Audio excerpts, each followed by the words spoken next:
Hello guys, sa video natin ngayon ay magpapalit tayo ng baterya nitong ating solar light. Hindi na ito umiilaw kahit buong araw nating sinacharge ito. May power naman ang solar na binibigay sa mga nasa 7 to 8 volts. Pumapasok naman siya dito na tester natin, gamit natin ating tester, pero hindi kumakarga.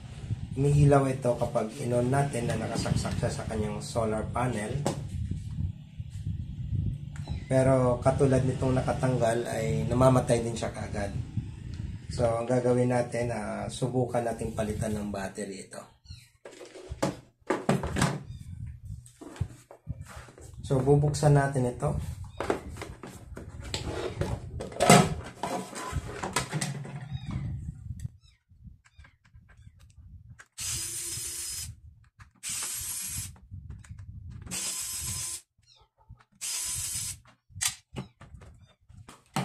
So itong kanyang battery, bali 3.7 volts. Tatanggalin natin ito.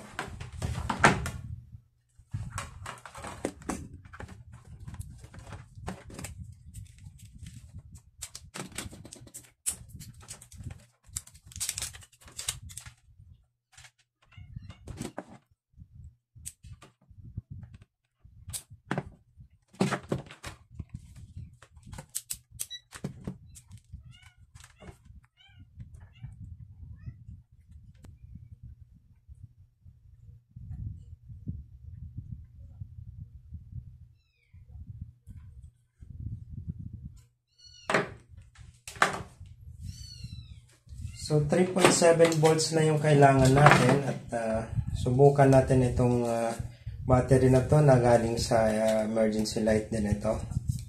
So dapat makakuha tayo dito ng 3.7 volts lang.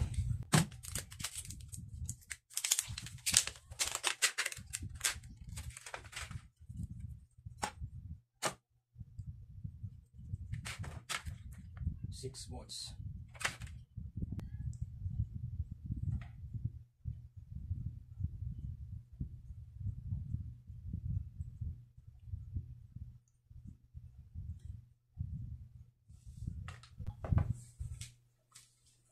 So wala ring marka ito, no? Pero ang output niya is 6 volts. So 1, 2, 3, 4, 5. 5 siya, compute natin, no? So 6 volts divide natin sa 5 pieces. So bali 1.2 volts bawat isa. So ang kailangan kasi natin is 3.7 volts. So 3.7 divide natin sa 1.2. Kailangan natin ng 3 peraso na ito. So 3 peraso nga siya. Times natin, kung 3 peraso, times natin sa 1.2 volts. Bali makakakuha tayo ng 3.6. So 0.1 na diferensya, okay na yan. Kukuha tayo dito ng 3 peraso.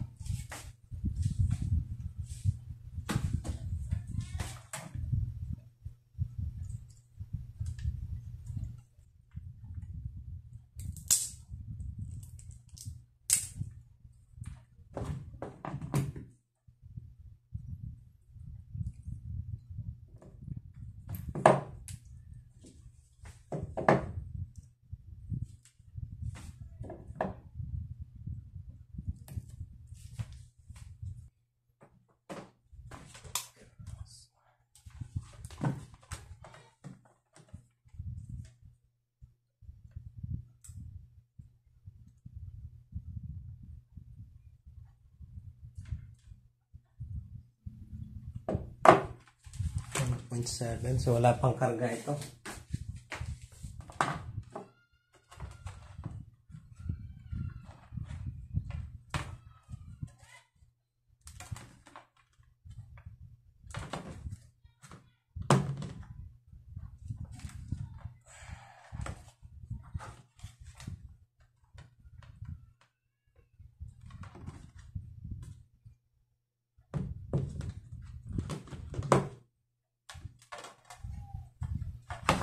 So medyo makapal lang siya, no? Kailangan na lang natin itong ipilit. Tatakpan naman kasi ano naman ito, baga flexible naman ito. So hinang muna natin.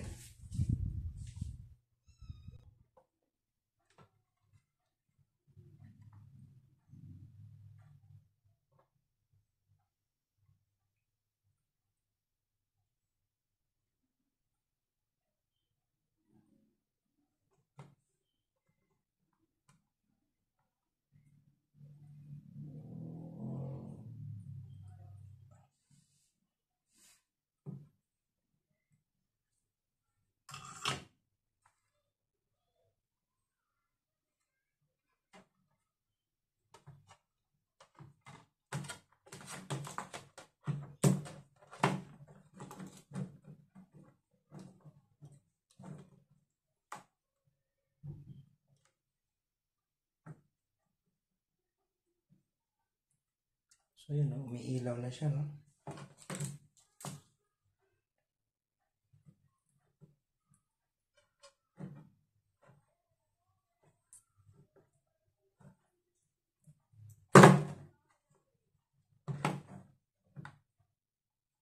So, muna natin.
So medyo mataba itong battery na to, pero pipilit na lang natin. Anyway, flexible naman ito.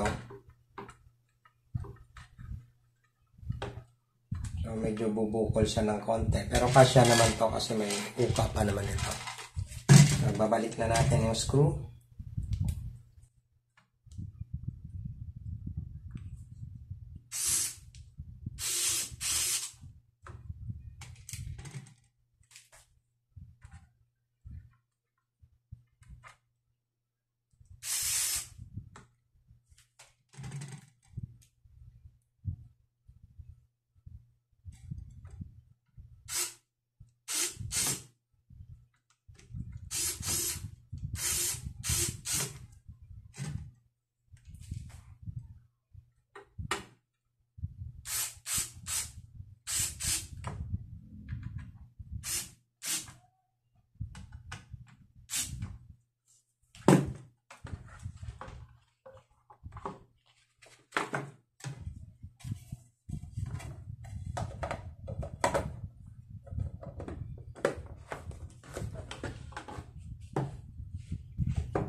So, kanina kahit nakakabit yung lumang battery na hindi nagcha-charge,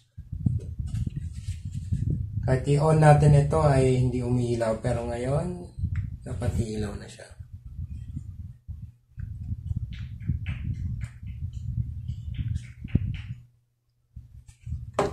So I think okay na ito. Ngayon habang may araw pa, babalik muna natin doon sa kanya solar panel para kakarga siya. So dito muna natin siya nilagay, no? Kung makikita ninyo, nagcha-charge na yan siya, nakakabit na yung kanyang solar panel connection.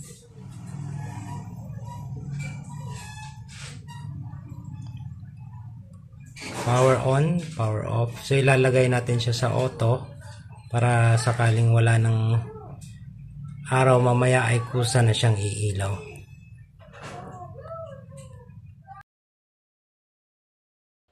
So ayan, takip silim na at nakikita natin kanina na medyo namamatay sindi na yung ating ilaw at siguro ay medyo mababa na lang yung voltahe na binibigay ng ating solar, kaya pag nadidetect ng ating ilaw na wala ng supply ng kuryente galing dun sa solar panel ay umiilaw na siya. Pero dahil nag-aagaw yung liwanag at dilim, siguro nakakaipon pa siya ng konting voltahe at nagsusupply siya rito sa ating ilaw, kaya namamatay-matay pa ito. So abangan lang natin hanggang sa tuluyang dumilim at maging dire-diretso na yung kanyang ilaw.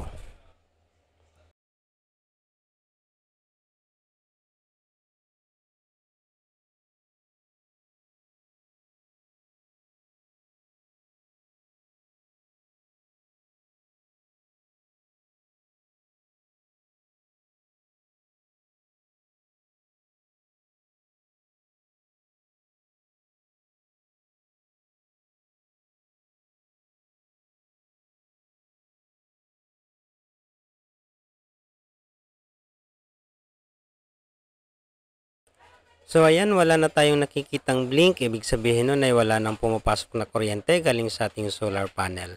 So sa ganitong pagkakataon, once na umilaw na ito ay tuloy-tuloy na itong iilaw at hindi na siya mamamatay.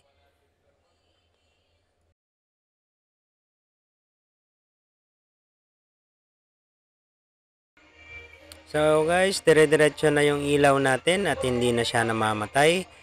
Gamit na nito ang ating pinalit na baterya. So successful yung ating pagpalit ng ating baterya at magagamit na natin ito.